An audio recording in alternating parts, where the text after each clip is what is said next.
The Abbott government has burned significant political capital in the past few months, telling us about how we all must share in the burden of ongoing budget deficits. And most of the proposed solutions to date have been focused on creating budget savings through spending cuts. But there is another important side of that equation that's been largely ignored. How can Australia raise its tax revenue? One proposal is the so-called tax in disguise, or the deficit levy. It will hit earners over $80,000 with a new fee of 1%, while those over $180,000 a year will be taxed with a new fee of 2%. And how long will the tax last? Well, reportedly, as long as Australia remains in deficit, or 4 years under current forecasts. Well, I'm joined by John Freeburn, an expert on taxation and economic policy from the University of Melbourne. John, is this really the most efficient way to get back into the black? No, because it's actually an increase in income taxation. And what we know is that income taxation causes lots of distortions to people's decisions. And if we go back to the Henry Review estimates for each dollar of tax increase, income tax, would probably lose productivity of the order of 30 to 50 cents. So the deficit levy is going to have a cost not just of $1 to the government transfer, but the order of $1.30 to $1.50. So that's a big kick in the pants to Australia's lagging productivity. One of the interesting things about the last week has been the fact that business has called for a decrease tax take, despite the rhetoric about everyone sharing the burden. Business has said, please cut the corporate tax rate. What would you advocate there? Well, I think there is a strong case for cutting the corporate tax rate.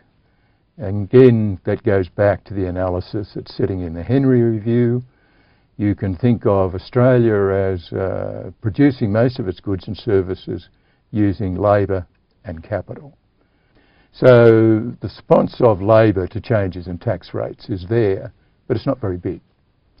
On the other hand, in terms of capital, Australia has been a net borrower of capital from the rest of the world ever since Governor Phillip arrived. And so we borrow 2 to 6% of our national income from the international capital market. And to a large extent, we can borrow a lot of international capital without changing the rate very much. And so the story there is, if you reduce the tax rate on that inflow of capital, the foreigners want a certain after-tax Australian tax rate. Otherwise, they'll invest in Japan or China or Brazil. So if we lower the Australian tax rate, then that means we don't have to get as high a pre-tax rate of return on our investment.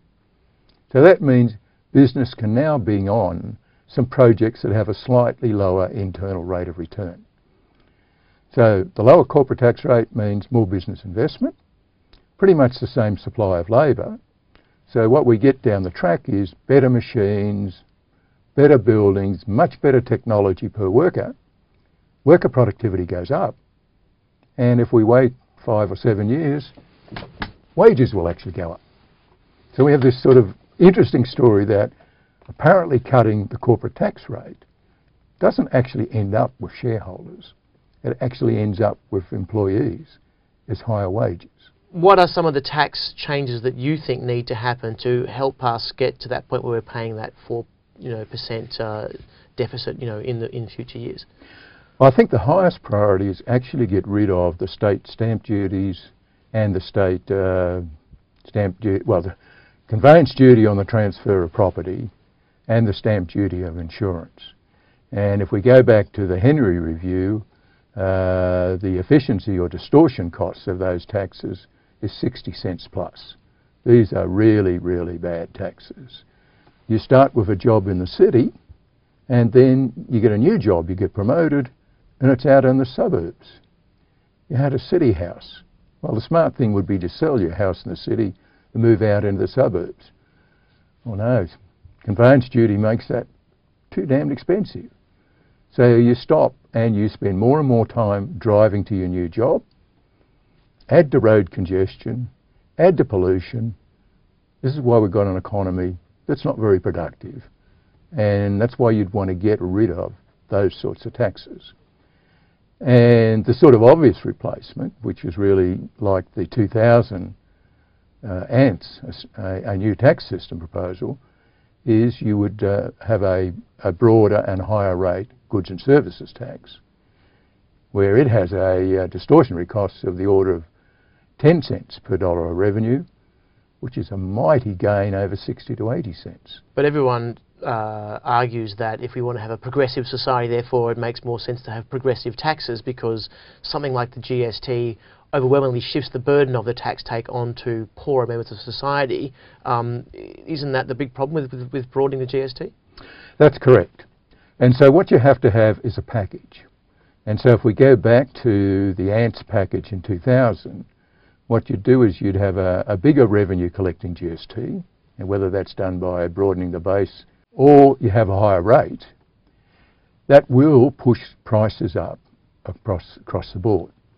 And so for equity, you then are going to have to divert some of that extra money to increase in social security benefits, so the genuine disadvantaged are no worse off.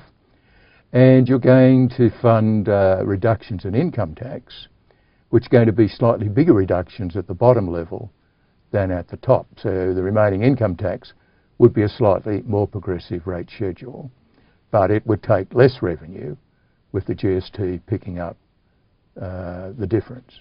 John Freeburn, thanks very much. Thank you.